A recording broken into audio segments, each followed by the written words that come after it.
They accused her of a crime she didn't commit. They humiliated her. They threw her out of her own home and erased her from the family history. For 20 years, the billionaire Sterling family thought their darkest secret was buried forever. But tonight, at the most lavish party of the year, the secret is back. And she doesn't want forgiveness. She wants to destroy their empire. And she's brought the perfect weapon to do it: the truth. Stay until the end and witness the most spectacular, coldly calculated revenge you have ever seen. Imagine a gala. Not just a party, but an event that was the very embodiment of power and opulence. The Sterling estate, a colossus of stone and glass rising over the landscape of Greenwich, Connecticut, was the stage. Every window glittered like a golden eye in the darkness, reflecting the light of 1,000 crystal chandeliers. The air, heavy with the perfume of rare orchids and the aroma of expensive Cuban cigars, vibrated with the buzz of New York's elite. Champagne flowed in crystalline cascades, and laughter, though forced in some corners, echoed through the marble halls, creating a symphony of manufactured joy. The Sterling family, led by the implacable patriarch billionaire Arthur Sterling, paraded their carefully constructed perfection, a flawless facade hiding deep cracks and dark secrets. Arthur Sterling, a man whose business reputation was as legendary as it was feared, was the center of it all. His blue eyes, once sharp and full of ambition, now carried the weight of decades of ruthless decisions and questionable sacrifices. At his side, his wife Margaret was the personification of icy elegance. Her platinum blonde hair and aristocratic bearing were the armor of a woman more concerned with social image and bloodline than with human warmth. They were the perfect couple, the unshakable dynasty. Or so it seemed. But, like any luxurious tapestry, there were loose threads, tangled knots of secrets, and a dark stain they fought to hide beneath the veneer of their wealth. And that stain had a name. A name that, to most of the guests that night, meant nothing. To the Sterling family, however, it was a forbidden whisper, a ghost from a past they had buried under layers of opulence, lies, and stubborn denial. That name was Sarah. Sarah Sterling. 20 years had passed since Sarah, then a young woman of just 18, was brutally disinherited and cast out from that very mansion. The charge? Theft. The crime? The alleged appropriation of a priceless diamond necklace, a family heirloom that had belonged to Margaret's great-grandmother. Sarah swore her innocence, but her pleas were drowned out by a chorus of accusations and the calculated coldness of her own family. Her name was erased from family records, her existence denied, her memory cursed. She was the prodigal daughter who would never be welcomed home, the black sheep cast out from the golden flock. On that fateful night, she was dragged from the mansion by security guards into the pouring rain, with only a small backpack containing a few clothes and a worn-out diary. Her heart, then, was a tangle of pain, confusion, and a simmering rage. The scene was brutal, humiliating, and seared into Sarah's memory like an indelible scar. As the massive oak door closed behind her, sealing her fate, she made a vow. She vowed that one day the truth would come to light. She vowed they would pay, not with money, but with the exposure of their rotten souls. And the universe, with its peculiar irony, seemed to have been listening. Fate, or perhaps justice, has a peculiar sense of humor. On that gala night, at the height of the Sterling celebration, the mansion's main door swung slowly open. There was no formal announcement, no butler to proclaim the arrival. The music, which had filled the air with its vibrant melody, tapered off, almost imperceptibly at first, then into an awkward silence. Conversations ceased, one by one, like lights going out in sequence. All eyes turned to the entrance, and there, standing on the threshold, was not the fragile, broken Sarah they had cast out 2 decades earlier, not the girl with tear-filled eyes and a trembling body. This was a woman who exuded an aura of power and self-confidence that was almost palpable. Her hair, once long and unkempt, was now elegantly swept into a sophisticated bun.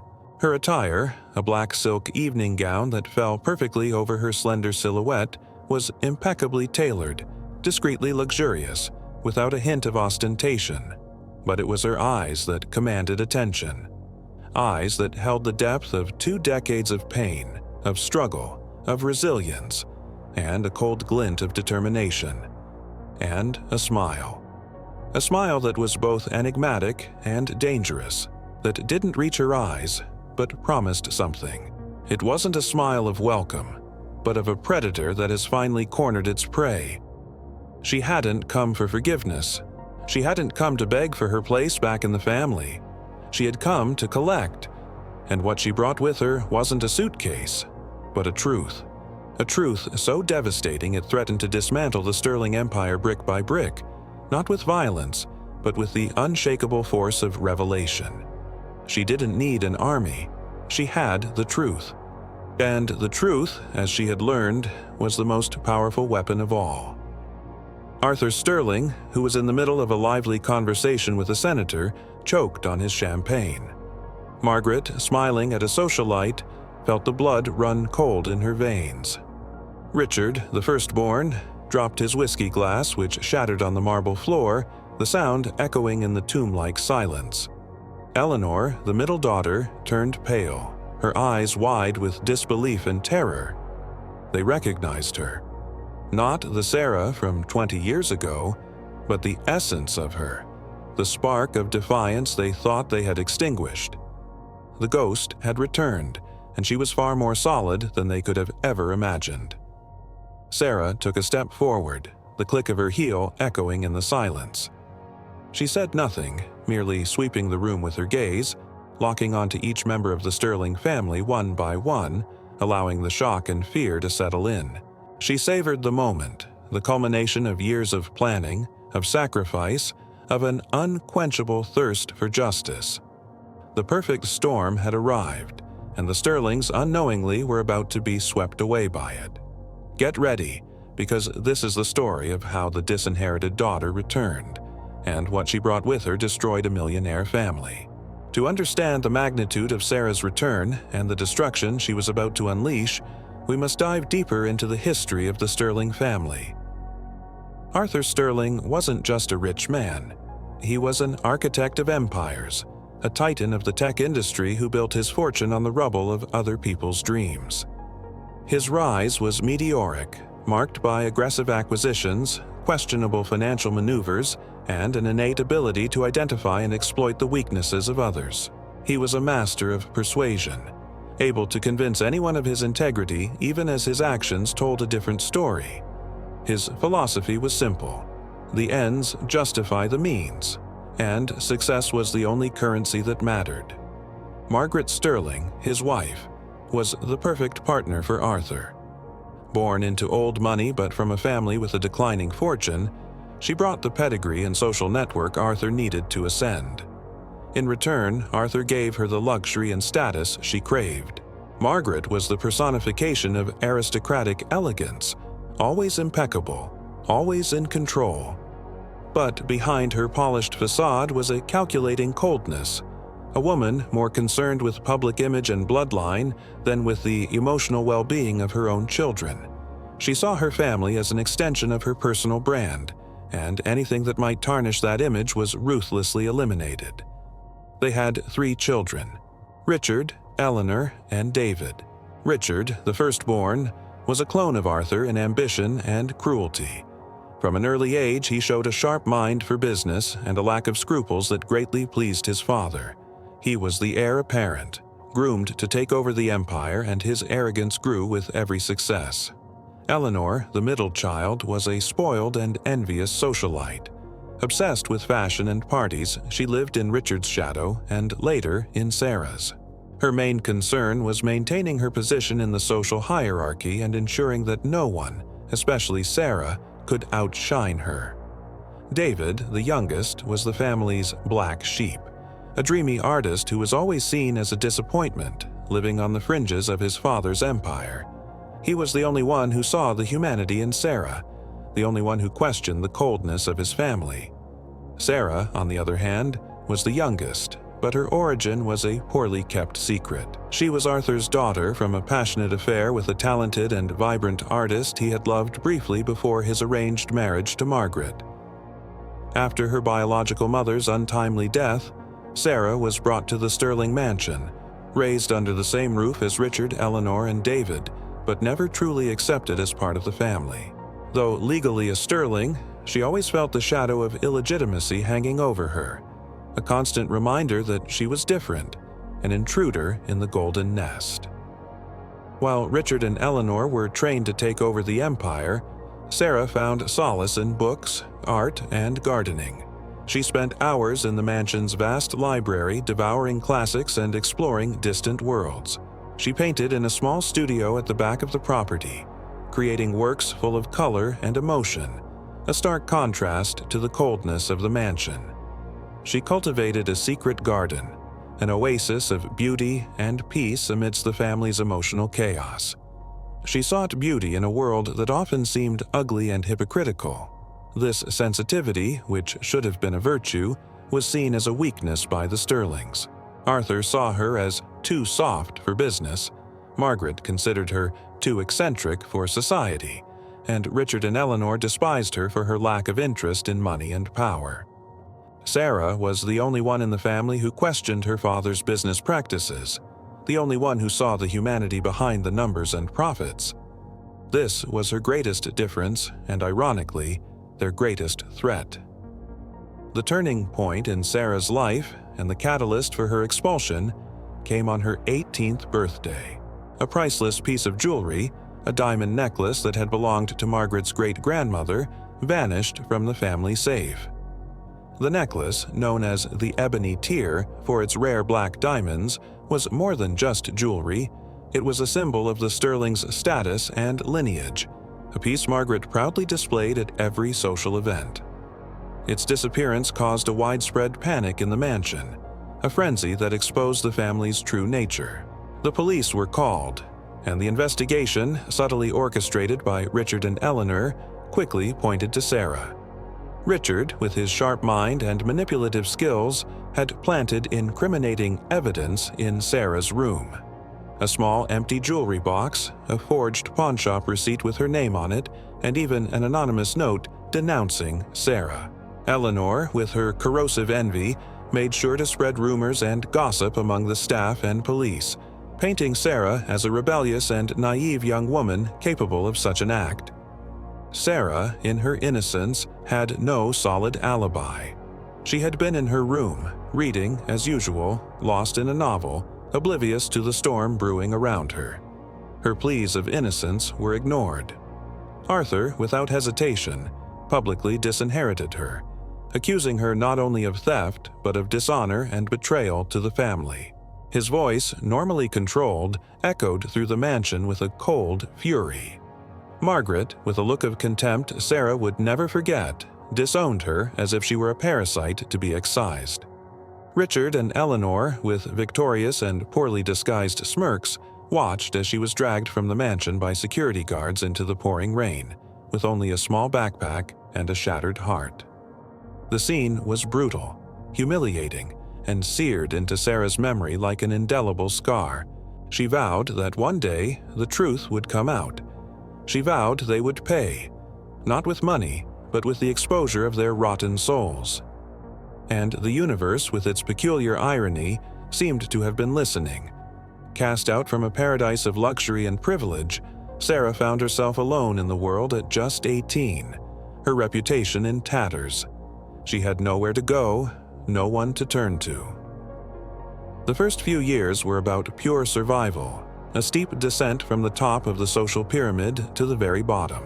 She worked menial jobs, washing dishes in roadside diners, cleaning houses in neighborhoods the Sterlings didn't even know existed, sleeping in overcrowded shelters and, at times, on park benches. Hunger and cold were her constant companions, daily reminders of her family's cruelty. But with each passing day, the pain of betrayal and the injustice of the accusation forged itself into a cold flame of determination. She didn't just want to survive, she wanted to prove her innocence and, more importantly, expose the rot behind the Sterlings' facade. Her anger, once a poison, became her fuel. The humiliation, her motivation. She would not seek revenge out of impulse, but out of a need for justice. And for that, she needed knowledge, she needed power. During this exile, Sarah met people the Sterlings would never have given a second glance. She found kindness in strangers, solidarity in marginalized communities. She learned about real life, about the daily struggles of ordinary people, about the resilience of the human spirit in the face of adversity. She saw beauty in simplicity, strength in unity, something the Sterling family in their bubble of wealth and isolation could never comprehend. The experience transformed her. The naive, dreamy girl gave way to a pragmatic, intelligent woman with an iron will and a deep understanding of human nature. She continued her studies at night in public libraries, devouring books on law, finance, investigation, and psychology. She had no money for expensive lawyers, so she would become her own. She had no detectives, so she would become her own investigator. She had no allies, so she would build them. The turning point in her exile came when she stumbled upon a retired private investigator, Arthur Finch. Finch was a grizzled, jaded man with a mysterious past and an unshakable sense of justice.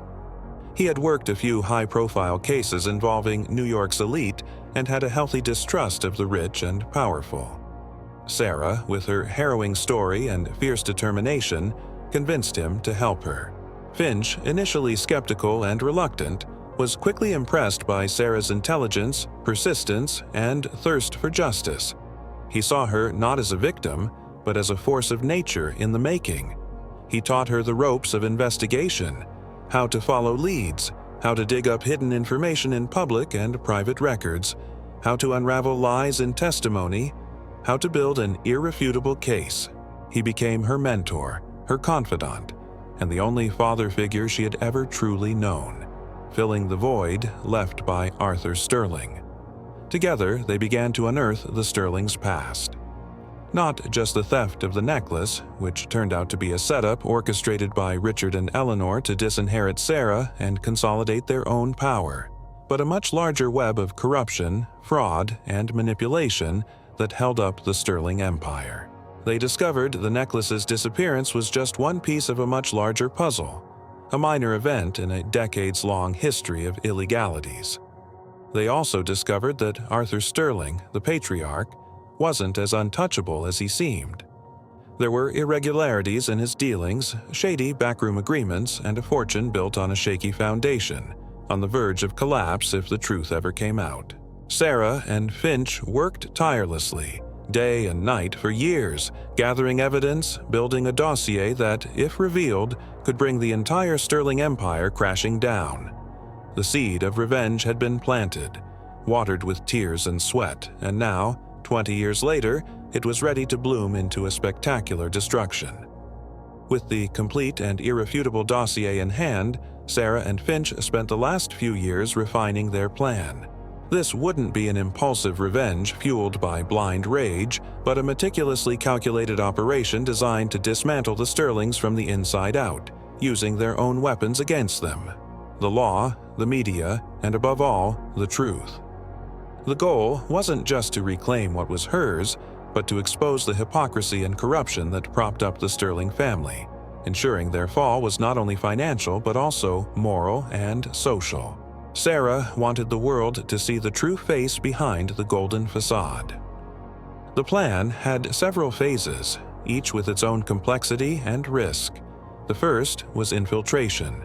Sarah, with her new identity, she had legally changed her name to Sarah Finch in honor of her mentor, and a modest fortune she had built through shrewd investments and anonymous help from Arthur Finch, bought a minority stake in one of the Sterling's subsidiary companies.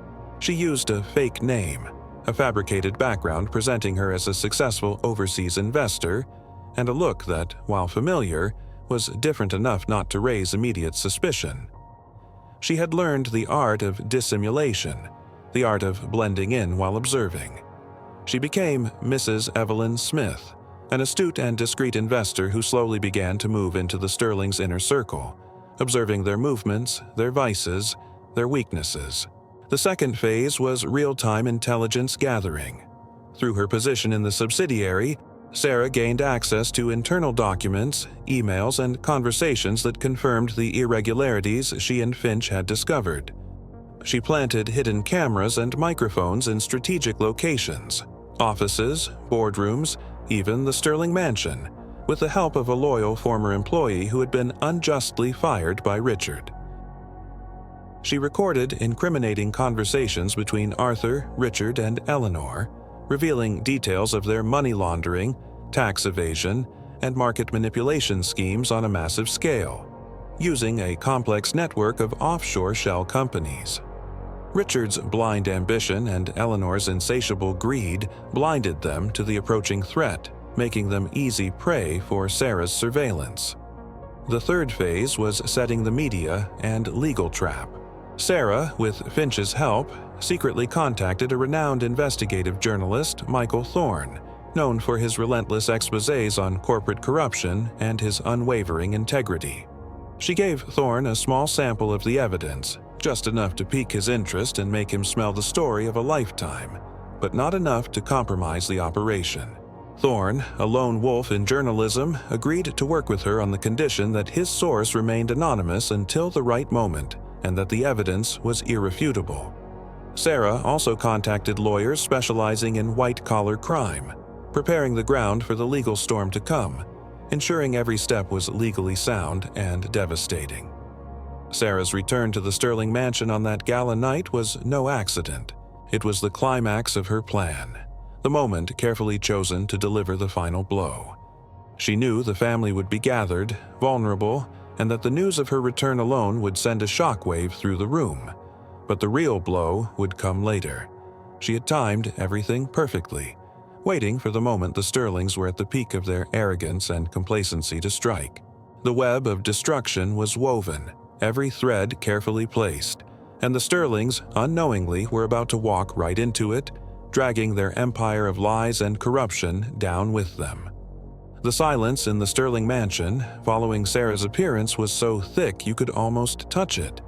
It was a silence heavy with shock, fear, and a palpable uncertainty. Arthur Sterling, the patriarch, was the first to recover from the stupor. His voice, normally an authoritative thunder, was now a hoarse growl, but there was a subtle tremor in his words. "Sarah, what are you doing here? How dare you set foot in my house?"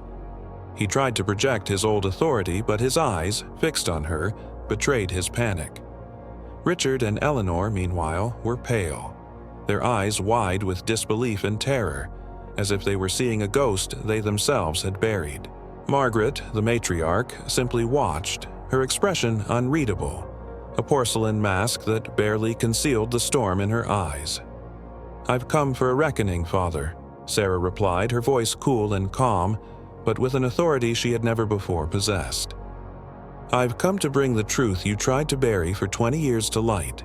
She then pulled an envelope from her purse, not just any envelope, but one sealed with the insignia of Arthur Finch's office, a detail only the Sterling family would recognize.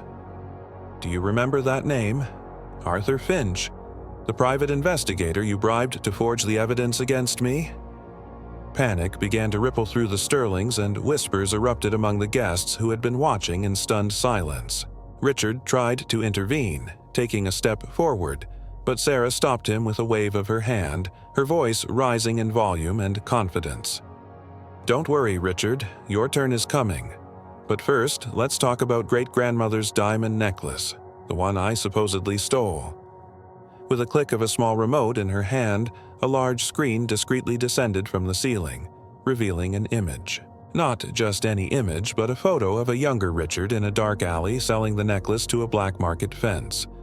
The proof was irrefutable. Richard's face went white as a sheet, and he staggered backward as if he'd been punched. "And it doesn't stop there," Sarah continued, her voice now laced with a cold satisfaction.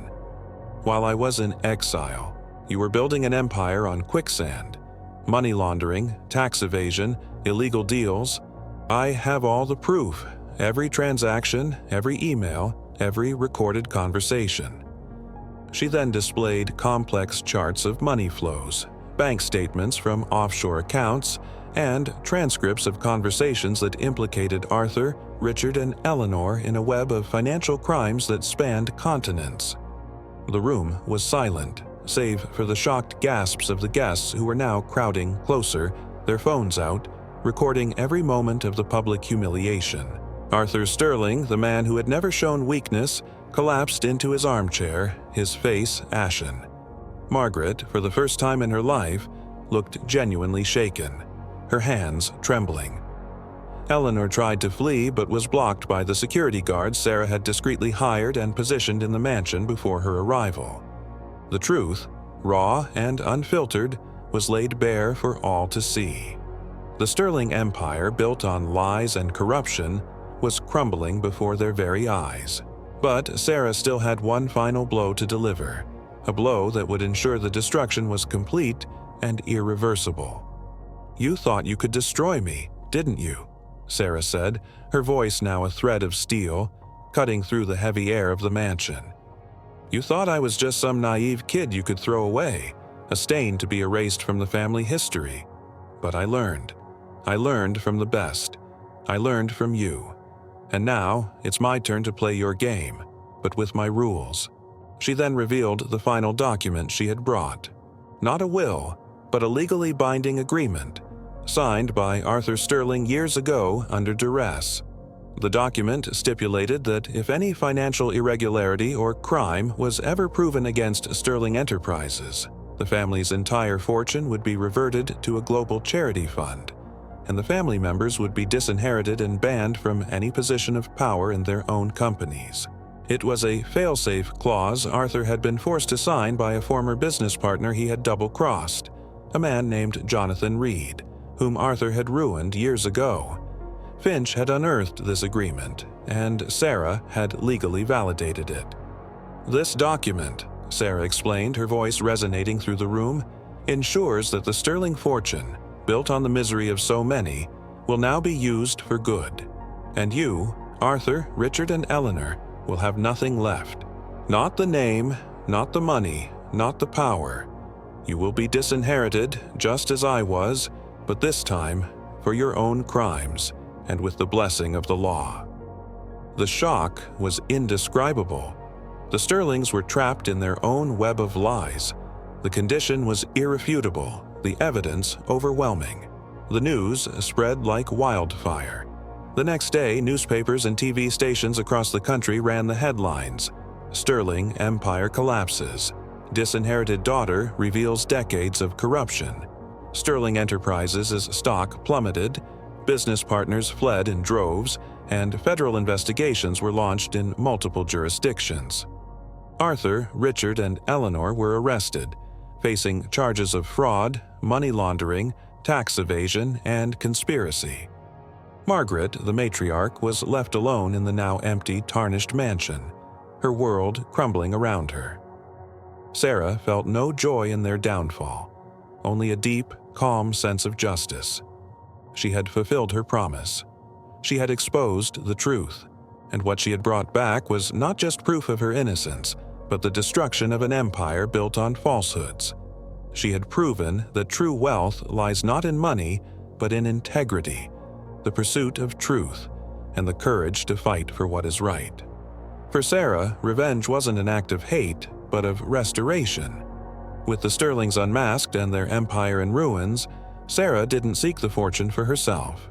She oversaw the transition of the assets to the Global Charity Fund, ensuring the money was used for noble causes, like education for underprivileged children, support for victims of corporate injustice, and funding for arts and culture projects in disadvantaged communities. She used her experience and knowledge to help others who had been wronged, becoming a tireless advocate for social justice and corporate transparency.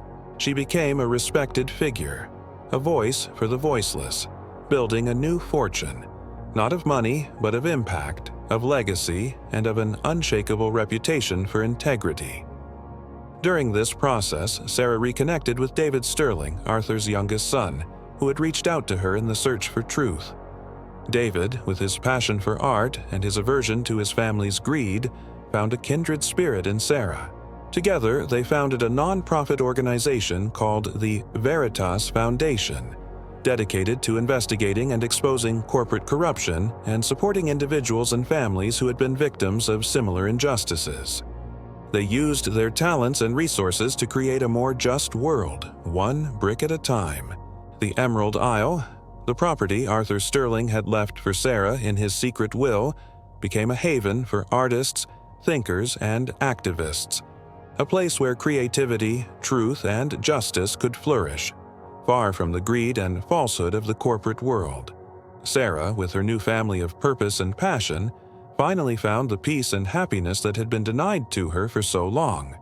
And so, the story of the disinherited daughter became a legend about resilience, about the relentless pursuit of truth, and about how justice, no matter how long it takes, always finds a way.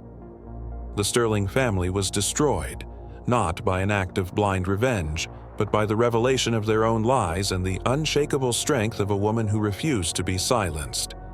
And Sarah, the girl who was cast out with nothing, returned with the most powerful weapon of all: the truth. A truth that not only set her free but also changed the world around her, leaving a legacy of integrity and hope for future generations. If you know a story of injustice that needs to be told, or if you've been a victim of betrayal yourself, share your experience in the comments. We believe every story has the power to inspire and transform, and don't forget to subscribe for more stories that will surprise you and make you think about the true meaning of family, wealth, and justice.